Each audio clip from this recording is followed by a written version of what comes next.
Hello， 歡迎嚟到我嘅 channel。相信最近大家都俾 Jaden 媽嘅 post 洗版。Haley， 你食咁多炸嘢，一陣唔同我飲翻2杯涼茶嘅話，媽咪就 angry 啊！亦都唔想排隊，講咗呢啲 holiday 就係咁多人 Q 噶啦，條 Q 就係咁 long 噶啦，冇可能你自己乜嘢都玩晒噶嘛，係咪啊 Jaden？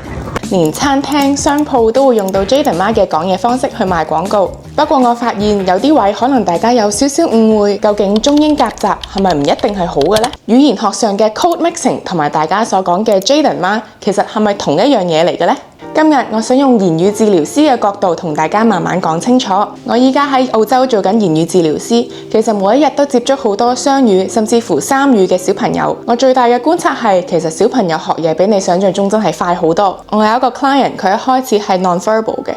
但係上完言語治療之後呢，佢而家可以好清楚知道對住婆婆要講普通話，對住爹哋媽咪講廣東話，然之後對住學校嘅老師係要講英文。佢唔係靠人刻意去教佢，而係好自然咁樣喺生活入邊學識咗點樣分對住邊一個人要講邊一種語言。我想藉住呢一個例子講一樣嘢，就係小朋友其實係有能力去分辨唔同嘅語言系統，只要佢嘅環境係穩定同埋一致，佢哋其實學得比我哋想象中更加自然。另一個家長好常見嘅問題就係，究竟同一時間學2種語言會唔會令到小朋友語言發展遲緩呢？其實好多研究已經清楚指出，雙語本身係唔會導致語言又或者言語發展遲緩。相反，雙語嘅小朋友喺認知能力方面，例如專注力、靈活性同埋解難嘅能力，甚至會更加好。其中一個我好中意嘅 quote 就係：I speak English because it is the only language you know.But you speak English because it is the only language you know. 所以個問題從來唔係小朋友應唔應該學晒中英文，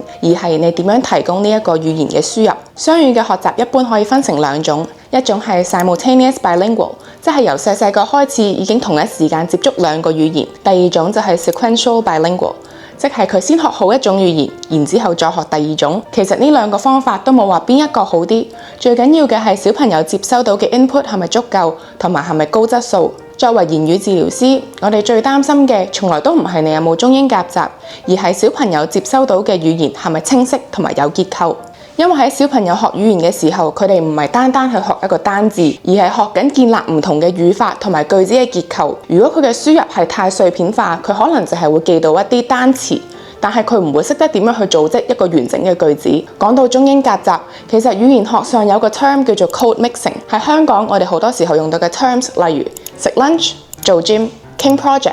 呢啲其實都係變咗借詞。喺呢一啲嘅情況下，句子語法依然係完整廣東話，只係某一啲詞語借用咗英文，所以其實聽落去大家都會覺得好自然同埋好正常。對於大人嚟講，可能更加係一個文化嘅習慣。香港本身就係一個文化交融嘅城市，我哋每日嘅生活、教育、工作、媒體環境都係會接觸到唔同嘅語言，慢慢就成為咗一種好自然嘅語言流動。其實我開始拍片嗰陣呢，我都有諗過要全部都變成廣東話去表達，但係我慢慢發現，本身香港就唔係一個單一語言嘅環境，好多概念又或者一啲專業嘅詞彙喺日常生活其實已經融合咗英文，所以我開始理解 code switching， 即係中英夾雜，某程度上唔係錯，而係香港語言嘅現實一部分。當一個社會同一時間有唔同嘅語言，講者就會根據情景、對象同埋表達嘅精準度，自然去轉換究竟要講中文定講英文。其實呢一個都係一個好正常嘅溝通方式，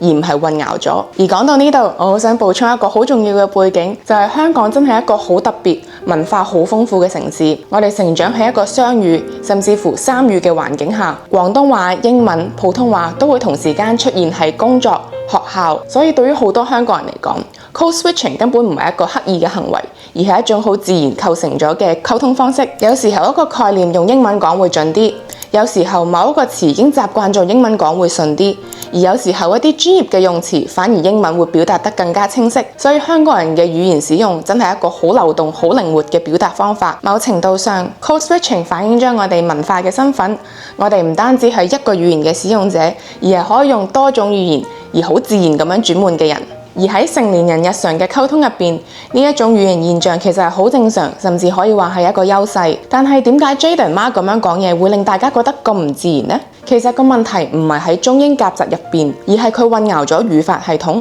例如佢會話 Jaden 啊，媽咪話呢個 ice cream 唔可以 put 喺呢度㗎，個 table 會污糟㗎。呢個句子問題並唔係因為中英夾雜，而係因為佢嘅動詞、量詞同埋基本語法都俾兩個系統打亂咗。簡單嚟講，就係將兩種語言唔同嘅 grammar 夾硬拼埋一齊，而唔係好自然咁樣用到借詞。再加上佢用到嘅英文代詞，例如 table 同埋 put，其實喺廣東話入邊已經有好完整嘅對應，例如台同埋放，